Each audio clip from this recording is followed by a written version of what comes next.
পাওয়ারের কানেকশান দিয়ে দিয়েছি, সব কিছু ঠিকঠাক হয়ে গেছে।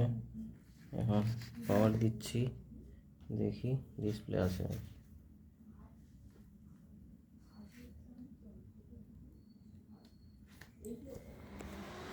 ডিসপ্লে চলে এসছে বাবা সুমন, একা একা ডিসপ্লে চলে এসছে, আর কোনো সমস্যা নেই। ফ্যান ঘুরছে টাকার টাক। এবার অন করে দেখি, অন বাটন টিপে দিয়েছি, হয়ে গেছে।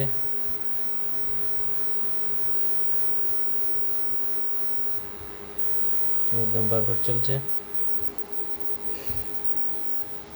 কোনো প্রবলেম নেই। ঠিক আছে, তাহলে এই কার্ডটা তোমার ঠিক হয়ে গেল।